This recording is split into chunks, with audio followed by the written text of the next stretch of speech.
Olá a todos, tudo bem com vocês? Espero que todos vocês estejam bem, vocês e suas famílias aí nesse ano aí, mais esse ano aí de pandemia, né? Vamos seguindo com a nossa oitava semana de Estudos Literários 2. Então, antes de entrar no conteúdo que está previsto para hoje, eu só queria relembrar, retomar, né, com vocês a questão do cronograma. Alguns de vocês já me mandaram até os textos da avaliação 1, né, que são os resuminhos que vocês vão botar todos em um único arquivo com os títulos, né, aula 2, 3, 4, 5, 6 e 7, né, e vão fazer o resuminho ali conforme está explicado no plano de ensino. Então, da primeira semana, lembrando, na primeira semana eu expliquei como é que ia funcionar. Então, o primeiro vídeo vocês não precisam fazer o resumo do primeiro vídeo, começa no vídeo 2, né, na segunda semana até o último da semana passada, né, até o do jornalismo literário. Esses resuminhos de cada aula, né, vai formar a nota da avaliação 1, né, que vocês têm para me enviar até a próxima semana, né, tá? O prazo final dia 13 de maio. Alguns de vocês já estão mandando, podem mandar tranquilo até o dia 13, né, porque eu tô com trabalhos da outra disciplina de produção da notícia para corrigir, tem bastante. Então, igual, eu só vou pegar o de vocês depois do dia 13. Mas podem mandar antes também, né? Quem quiser. Então, só para fazer essa lembrança, né? Para vocês atentarem para a data, né? Que vocês têm até a semana que vem para mandar os resuminhos que vão até a aula do jornalismo literário, que é a aula da sétima semana. Hoje, a aula da oitava semana fica para avaliação 2, né? Começa, na verdade, o conteúdo para avaliação 2, que daí vocês vão entregar lá no final do semestre, mais especificamente até o dia 24 de junho, né, que é das aulas que vão daqui até o final. Bom, então hoje a gente vai falar sobre New Journalism, especificamente sobre dois autores que são muito importantes, né, que é o Gay Talese e o Tom Wolfe. Então eu vou botar para vocês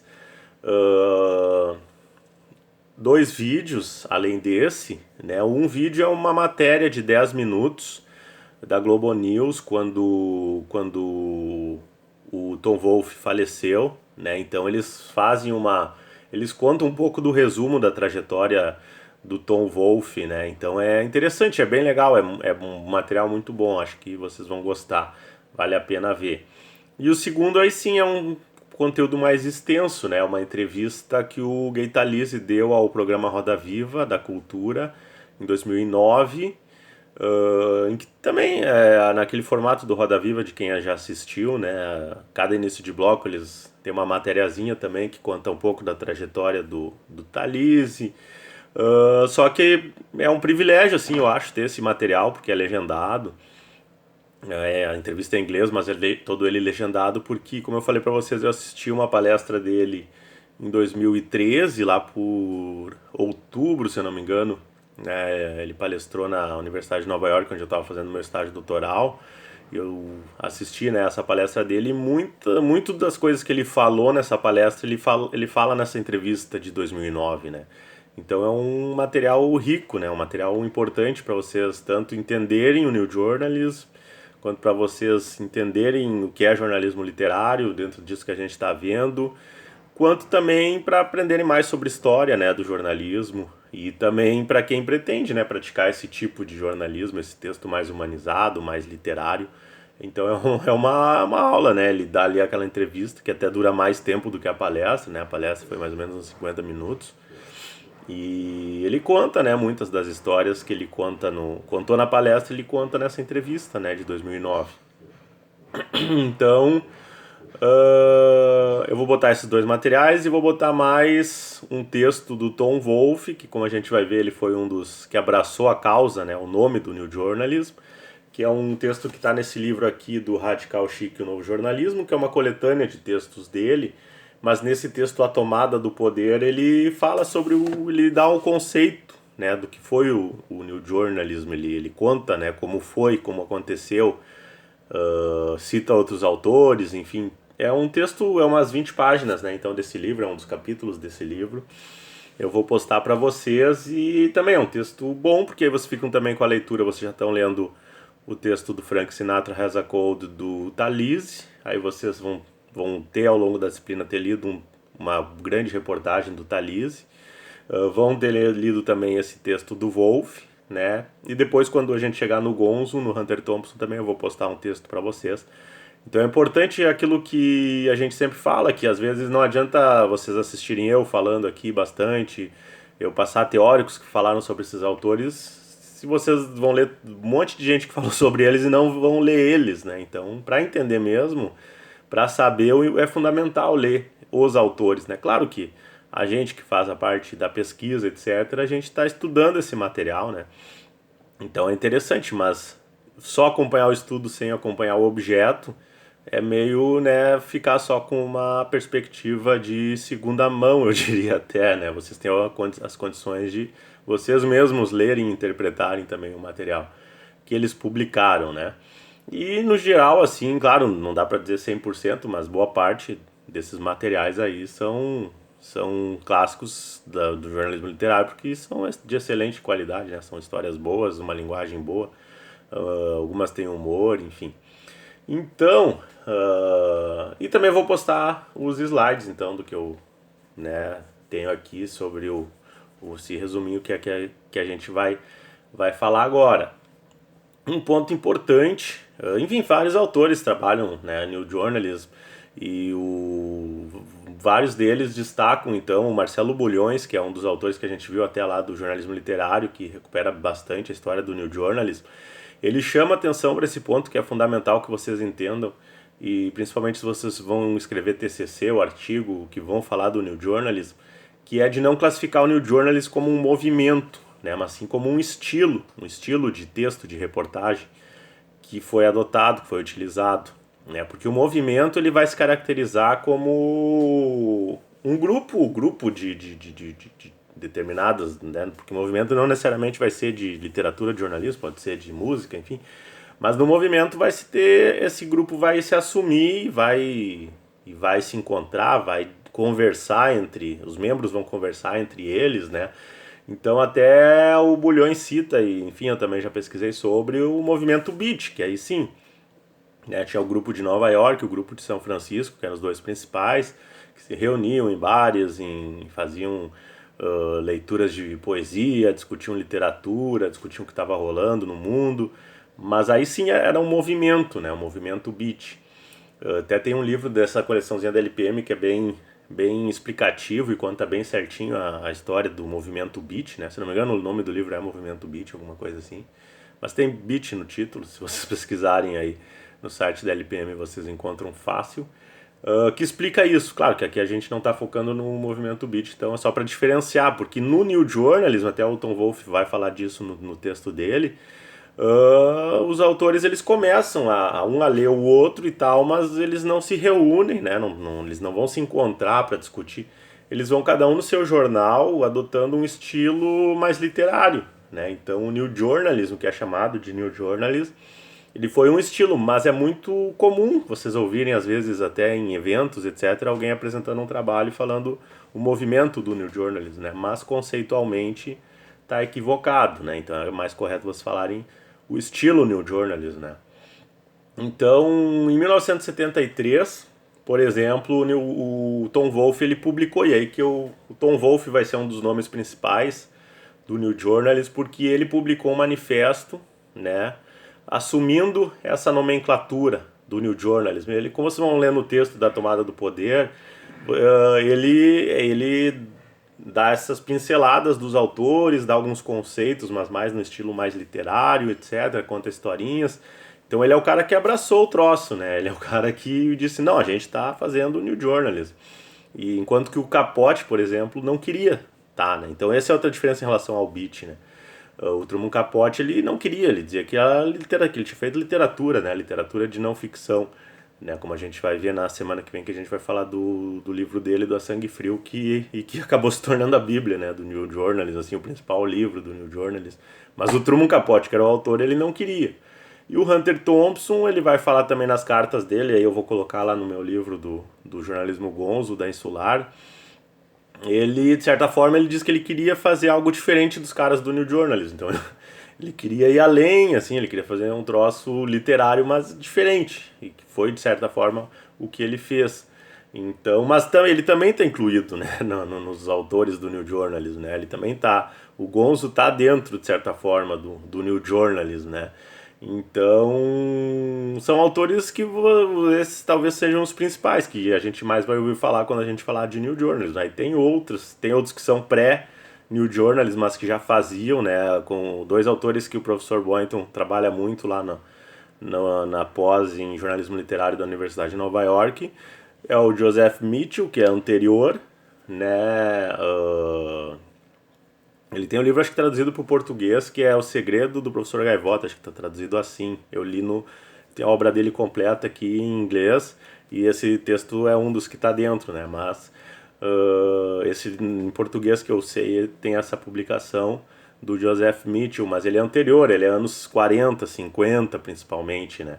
E a Joan de Dion também, tem até um documentário dela na Netflix, não sei se tiraram, eu assisti já faz uns 2 anos, mas ele também trabalha muito com os textos. Ela tem reportagens, por exemplo, sobre a cultura de Vegas, como é que surgiu, fazendo relatos, entrevistando, aquela, né, bem esse estilo do New Journalism, mas são anteriores, né? E além do Hiroshima, que a gente já comentou aqui, do John Hersey. Então, até o título da minha, agora não lembro se foi na minha dissertação, na minha tese que eu usei, um New Journalism não tão novo assim, né? Porque não é tão, não, na verdade eles fizeram, mas não era nada de inédito, né? O que eles também foi feito, né? Se pegar esses livros aí, não, os anteriores não ficam em nada atrás, o Hiroshima não fica nada atrás, as reportagens do Joseph Mitchell, da Joan de Dion, de outros autores anteriores, dos Muckrakers, alguns dos Muckrakers, não ficam atrás, são bem anteriores, né, ao New Journalism. Mas pegou, né, o nome pegou, né, ficou New Journalism como esse grupo aí dos anos, final dos anos 60, início dos anos 70, né.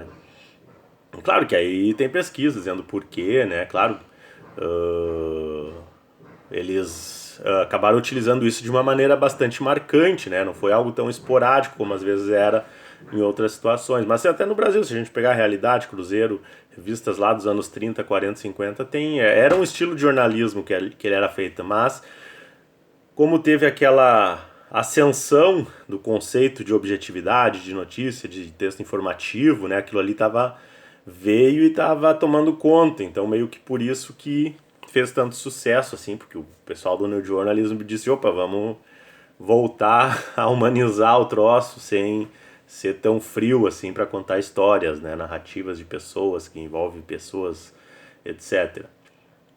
Então, aqui tem um trechinho do Wolff que é anterior até ao texto que vocês vão ler, né, que ele vai colocar: nenhum dos jornalistas de seu tempo sonharam que nada que fosse escrever para jornais e revistas provocasse tamanho torvelinho no mundo literário, causando pânico, tirando do romance o trono de gênero literário número 1, inaugurando a primeira novidade da literatura americana em meio século. Então, claro, como eu citei, tinha o Hiroshima, outras obras, pega aí vários autores, inclusive europeus, né, que já faziam literatura de não ficção, mas eles trazem para a literatura de não ficção, para a reportagem, técnicas da literatura que são muito essas que a gente viu, até algumas do livro do David Lodge, né? De enquadramento, fluxo de consciência, jogos temporais. Então isso é muito marcante, assim, né? Muito presente, assim. É realmente reportagens, histórias reais contadas de fato como se fosse um romance. E aí nessa ideia, o A Sangue Frio, como a gente vai ver, é o ápice, né? Realmente é um romance, você pode ler como um romance. Se der para uma pessoa ler e sem contar que é ficção ou não, provavelmente ela vai comprar como um romance de ficção, né? Porque ficou realmente o texto como um romance de ficção. Então esse é um ponto importante. Jornalistas querendo usar técnicas da ficção, né? Muito mais para obter a consagração literária e não jornalística, aquilo que a gente falou do livro do Boynton, né, o New Journalism, como os jornalistas literários contemporâneos do século XXI, querendo fazer grandes reportagens para serem reconhecidos como jornalistas, né, como repórteres e não como escritores. E naquele tempo tinha muito o status do escritor de ficção, de literatura, que os jornalistas queriam alcançar, né, esse status contando histórias de não ficção, mas querendo a consagração na literatura e não no jornalismo em muitos casos, né. A ideia era contar a história completa e não um pedaço dela, né? O Wolff coloca, eu queria o filme inteiro sem deixar nada de fora. Então eles, é como o Capote que a gente vai ver, nasce de uma notinha no jornal que o Capote lê e que ele vai atrás. O Fernando Moraes tem o livro dele, Os Últimos Soldados da Guerra Fria. Agora não lembro se ele conta no livro, acho que não, mas ele contou na palestra que ele deu na Feira do Livro de Porto Alegre, do ano do lançamento desse livro, que ele estava no táxi e ouviu, né, a notícia no rádio, né, de que tinham prendido espiões cubanos infiltrados em grupos de extrema-direita dos Estados Unidos em 1999, se eu não me engano. E ele ouviu aquilo e ele partiu para a reportagem e escreveu uma obra-prima também, né? E que tem o filme, até eu assisti na Netflix, só que está com outro nome, né? Mas o livro é espetacular, é uma grandíssima reportagem, né, de primeira linha do Fernando Moraes, que é um dos grandes nomes do jornalismo literário do Brasil, da história do jornalismo literário do Brasil. Então, que, né, não vai dar ali a notícia dizendo que foi pra ele, foi lá e contou a história dos caras de maneira completamente filme de ação, né? Tanto é que virou filme. Wolff, enfim, a trajetória do Wolff, ele aí que tá, ele tem uma formação, né? Ele foi doutor, ele fez doutorado em estudos americanos, por exemplo, então ele era jornalista, tinha o doutorado, mas ele quis buscar, né? Quis buscar mais. Inclusive ele termina o doutorado em 57, mas aí ele entra no jornalismo em 62, né? Depois que ele já tinha concluído o doutorado. Aí ele vai contar na página 11, que também é anterior ao texto que vocês vão ler. Em 62, depois de uma xícara de café aqui e ali, cheguei ao New York Herald Tribune e pensou, né? Aqui é o meu lugar. Olhava a sala local, 100 míseros metros ao sul da Times Square, com uma sensação de perplexa felicidade boêmia. Ou isto aqui é o mundo real, ou não existe mundo real. Então ele queria o contato, como vocês vão ver na entrevista do Talise, né, no Roda Viva, é aquela coisa. Ele fala que se mandarem ele cobrir uma pauta hoje, ele vai fazer da mesma forma que ele faria nos anos 60. Ele vai sair para ter o contato humano com as... Claro, não considerando o contexto de pandemia, né, numa situação normal. Mas porque jornalismo, ao longo dos tempos, também perdeu um pouco, né, o distanciamento, até inclusive com entrevista hoje via áudio ou de WhatsApp. Então ele vai dizer que se perde um pouco, né, dessa sensibilidade, né, no texto, e que é digamos assim, a cereja do bolo do jornalismo. Então o Wolff vai se deparar com dois tipos de jornalistas, né? Aqueles que corriam para ter o furo jornalístico a qualquer preço, né? Isso quando começam a surgir as matérias do New Journalist, as reportagens, e aqueles que queriam ser os escritores de matérias especiais, ou seja, que buscavam um triunfo final, que seria produzir uma matéria que fosse algo comparável a um romance. Então, aquilo que a gente tem também, né, no jornalismo hoje, quem faz estágio, trabalha em redação, já sabe que tem aquelas notícias, matérias que não tem muito o que inventar mesmo, né, se é uma matéria... informação sobre o saque emergencial durante a pandemia, né? Vocês vão dar as informações do lead, vai ser um texto informativo, né, de prestação de serviço. E tem aquelas reportagens especiais, né, alguma matéria mais que vai trazer o lado humano, né? Então, e que vai exigir mais do repórter, vai exigir que ele se insira numa realidade, por exemplo. Então, é nesse sentido, né, que ele está falando. Repórteres de matérias especiais apresentavam um texto de fôlego, né, e o Wolff queria... ele logo se identificou com essa categoria, ele entrou no jornalismo para isso, né. O outro exemplo, até eu coloquei aqui a Joan Didion, que eu citei antes, né, viajava para os lugares sobre os quais escrevia, né, então ela tem o texto dela sobre a mística de Las Vegas, que ela coloca essa implausibilidade geográfica, quer dizer, que Las Vegas é um cassinão, uma cidade cassino no meio do deserto de Nevada, reforça o sentido de que o que acontece lá não tem nenhuma conexão com o mundo real. Aí tem a história dos filmes, né, de que o casamento em Vegas não vale, etc. Só que vale legalmente, né. E aí ela coloca no texto, claro que é dos anos 50, não sei se hoje ainda continua assim, mas naquela época tinha uma diferença de legislação que para casar em Vegas precisava só apresentar a identidade, né. Não precisava de mais nada burocraticamente, daí que surgiu essa coisa do casamento em Vegas, né, pela facilidade. Mas aí tem filmes aí, todo mundo já ouviu falar, né, dos casamentos de Vegas. O Bulhões, então, ele vai contar essa história do New Journalism em 62, né? Começa com o Gaitaliz publicando na Esquire, reportagem perfil sobre o boxeador Joe Louis, que está na coletânea do Fama e Anonimato, né? Em que inclui diálogos intimistas, cenas em que a esposa do lutador aparece na conversa. Ele conta, por exemplo, que eles vão buscar o filho do Joey a filha do Joey na escola e enfim, era uma família negra e aí a menininha reclama do que tinha um guri de uma série mais velha que tinha levantado o vestido dela e ele era campeão dos pesos pesados, né? Então, e aí ele chama o guri e todo mundo para ver, né? Então, assim, é aquela coisa bem de contar mesmo o que viu, e aí ele acaba não fazendo nada com medo de, né, de sofrer alguma. Porque, né, uma sociedade totalmente branca ali, ele intimando um adolescente branco, enfim. E aí coloca também, até traz essas questões raciais aí já desse período, né. Então é um texto que vai bem além, né, da notícia ou de uma biografia normal, assim, mais fria, né. Em 64, o Wolff envia a carta ao editor da Esquire, que resulta na publicação da reportagem, né? Essa até é um trecho de uma entrevista que ele deu para a revista Magis de 2009 da Unicinos, que acredito que deva ter online, até posso ver, checar se tem ainda, né? Agora não lembro se eu peguei na edição impressa ou se foi no online, mas enfim, ele conta essa história, né, que escreveu a reportagem O Floco de Tangerina, das 6 da tarde às 6 da manhã do dia seguinte, que resultou em 48 páginas. Tenho de confessar que, quando eu já estava com meio caminho andado, comecei a dizer: "Ei, essa metade não está tão mal."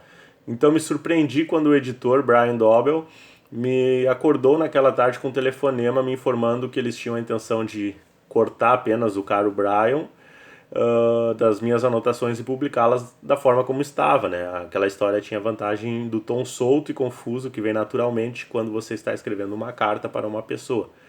Então ele mandou com anotações sobre a reportagem, os editores resolveram só cortar o comprimento e publicar o resto, né, de tão bom que tinha ficado.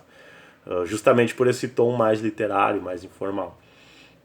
No entanto, na Inglaterra, o termo já tinha sido utilizado, né, em 1887 para definir a ousadia editorial da revista Pall Mall Gazette, que é uma revista da época, né, que já tinha sido utilizado. Então, também para ficar o registro que não foi algo usado pela primeira vez.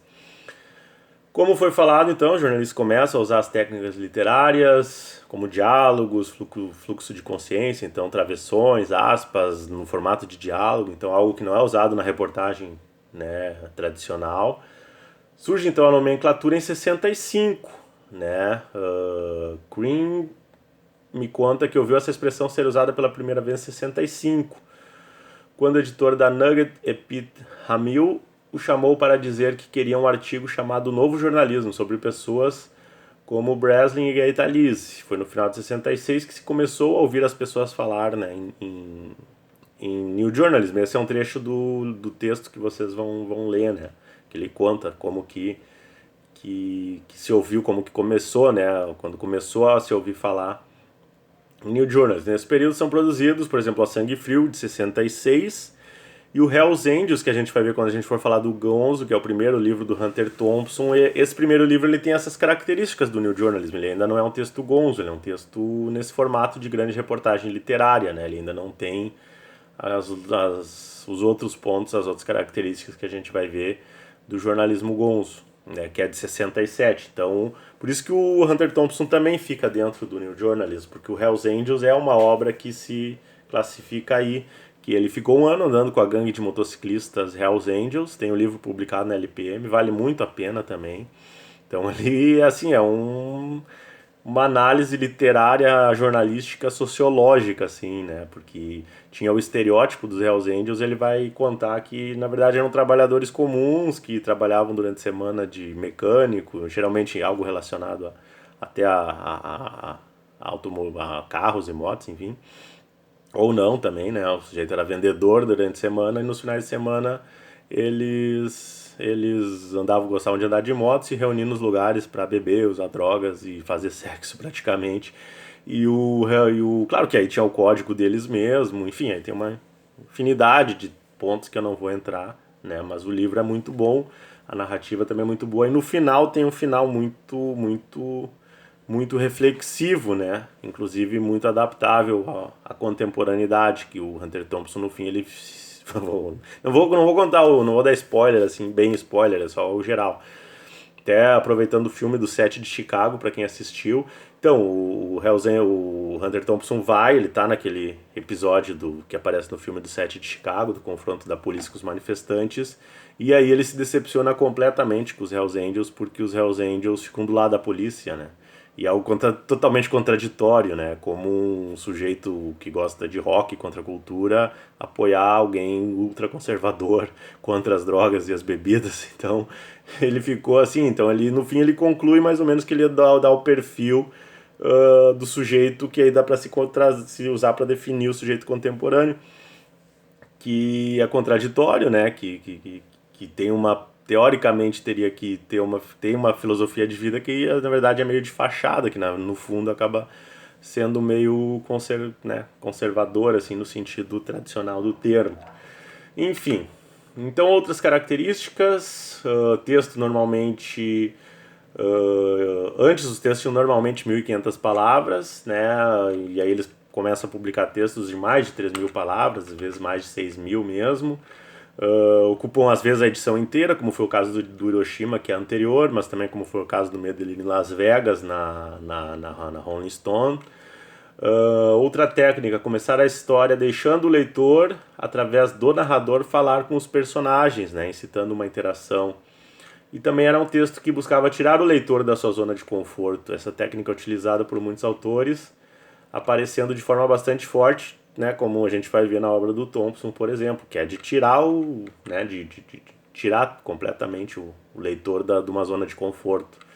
Sobre o jornalismo que vinha sendo praticado, então, o Woolf escreveu: quando chegavam aquele tom bege pálido, isso inconsciente os alertava, né, aos leitores, de que ali estava de novo aquele chato bem conhecido, o jornalista, a cabeça prosaica, o espírito fleumático, a personalidade apagada, e não havia como se livrar do pálido anãozinho, senão parando de ler, né, dizendo que da monotonia dos textos jornalísticos informativos da época, né. Isso nada tinha a ver com a objetividade ou a subjetividade, ou com assumir uma posição de compromisso. Era uma questão de personalidade, de energia, de tendência de bravura, ou numa palavra, de estilo. A voz padrão do autor de não ficção era como a voz padrão do locutor, arrastada, monótona. Então ele faz essa crítica aí, o trecho também do texto que vocês vão ler, né? Algumas obras, A Mulher do Próximo, do A Sangue Frio, em que ele conta ali a cultura, meio que a cultura hippie ali, na época pré-surgimento, por exemplo, do HIV, do amor livre, etc., que pregavam. Então, e junto ele conta a história da Playboy, do Hefner, lá, do fundador da Playboy. É muito bom, talvez, não sei se vou dizer que é o melhor livro dele, mas é muito bom. A Sangue Frio a gente vai falar na próxima semana. Hells Angels a gente vai falar um pouco mais quando falar do Hunter Thompson, do Gonzo. A luta do Norman Mailer, ele vai para o Zaire, né, o Congo, que na época se chamava Zaire, para a luta do século, né, entre o Muhammad Ali e o George Foreman. E também é um livro, principalmente para quem gosta de jornalismo esportivo, é uma aula assim, de como fazer jornalismo literário no jornalismo esportivo. Reino e Poder, do Gay Talese. História que é a história do New York Times também. O Talese foi durante muito tempo repórter do New York Times, então é uma aula de história do jornalismo também, além do texto ser bom, etc. Radical Chic, o novo jornalismo, é esse aqui que eu tenho esse textinho aí que vocês vão ler. Jim Breslin, né, O Traidor, a verdadeira história da máfia americana, já é um pouquinho mais não tão literário assim, é um estilo mais descritivo, talvez seria o termo. Então os autores abrindo espaço para essas práticas aí ao redor do mundo, né? Então no Brasil a gente tem exemplos, enfim, e não só no Brasil, em outros países, todos os países têm seus autores também, jornalistas literários. E tem esse livro aqui que se chama A Turma que Não Escrevia Direito, que dá uma pinceladona bem geral, né, do New Journalism, né? Então ele vai contar, por exemplo, Wolf, Thompson, Didion e a Revolução do Novo Jornalismo, né? Então é bom porque ele fala um pouco de cada, né? Ele é um dos livros assim, um dos poucos livros de um autor que pegou assim e dá um geralzão assim da história, né, do New Journalism. Então é um livro também interessante para, né, quem tiver interesse depois em se aprofundar, de consultar. Então esse é o resumão, né, do que a gente tinha para dizer sobre o New Journalism. E aí fica esse material aí que eu vou botar para vocês complementar. E na semana que vem a gente fala então sobre o Truman Capote e o A Sangue Frio. Um abraço, se cuidem e fiquem bem até a próxima semana.